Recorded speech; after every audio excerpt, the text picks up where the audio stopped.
Hello everyone, मैं doctor Anita Singh. आज हम इस वीडियो में जानेंगे गर्भ संस्कार के बारे में। आयुर्वेद के अकॉर्डिंग गर्भ संस्कार क्या है और हमारे महर्षि आचार्यों ने इसके बारे में क्या क्या बताया है। तो आइए जानते हैं।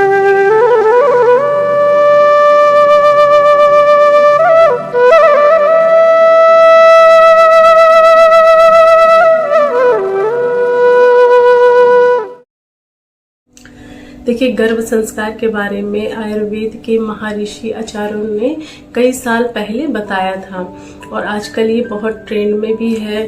गर्भ संस्कार एक चमत्कार है। आप गर्भ संस्कार से आप अपने मनचाहा बच्चा ले सकते हैं। आप जैसा बच्चा चाहते हैं, सुंदर, बुद्धिमान, तो आप उसको वैसे फॉलो करके आप गर्भ संस्कार से वैसा बच्चा ले सकते हैं।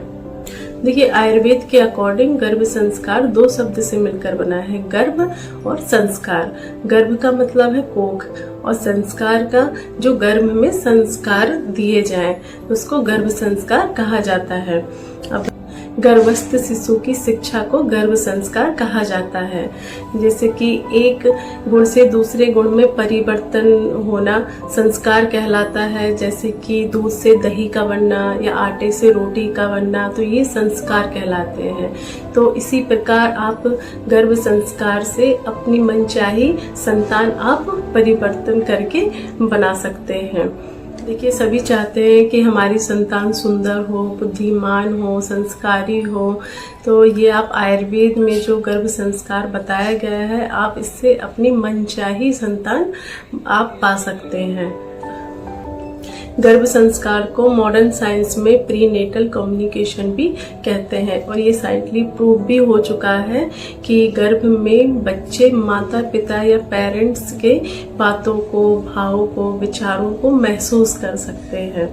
गर्भ संस्कार के दौरान आप अपनी बुरी आदतें, अपने स्वभाव और अपने विचार या फिर अपनी कोई निगेटिविटी, इन सभी को आप चेंज कर सकते हैं। और देखिए, हर बच्चा अपने पेरेंट्स के अच्छी आदतें या बुरी आदतें, पॉजिटिविटी और नेगेटिविटी के साथ ही इस दुनिया में आता है। तो इसलिए हर प्रेग्नेंट लेडी को हमेशा खुश रहना चाहिए, पॉजिटिविटी रहनी चाहिए, हमेशा खुश रहने की कोशिश करें, अपने मूड को हमेशा अच्छा रखें। और गर्भधान के बाद से ही बच्चे का मेंटल और बिहेवियर, मतलब कि मानसिक और स्वाभाविक ये डेवलपमेंट शुरू हो जाता है। शरीर और मन दोनों बढ़ने लगते हैं।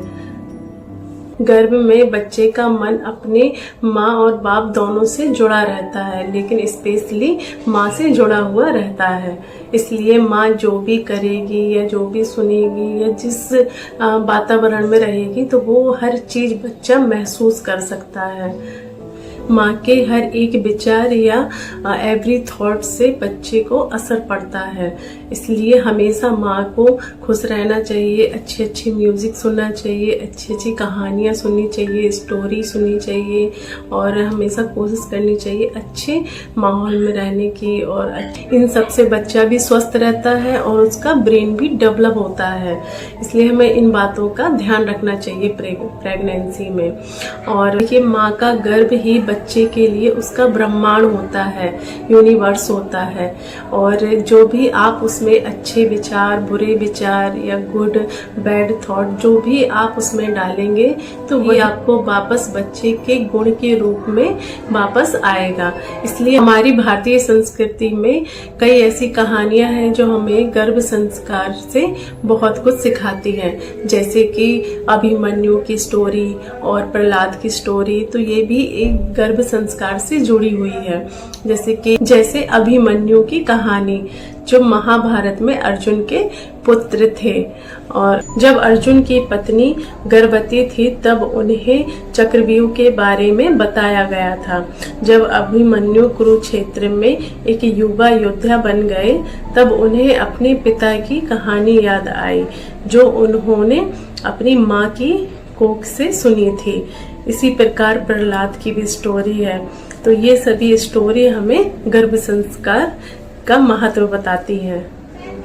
आयुर्वेद में आचार्य सारंगधर जी ने बताया है कि जो लोग स्मार्ट, ब्यूटीफुल और सुंदर बच्चे चाहते हैं तो कि भगवान राम, कृष्ण और छत्रपति शिवाजी महाराज की स्टोरियां इन्हें पढ़नी चाहिए। प्रेग्नेंट लेडी को हमेशा पॉजिटिव इन्वायरमेंट में रखना चाहिए।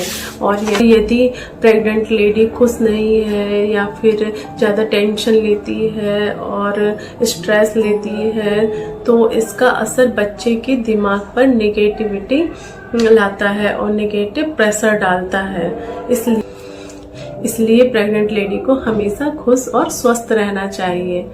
और प्रेगनेंसी में क्या केयर करनी चाहिए इसके बारे में आयुर्वेद के महर्षियों ने बहुत अच्छे से विस्तार में मासानुमानसिक परिचर्या के बारे में बताया है।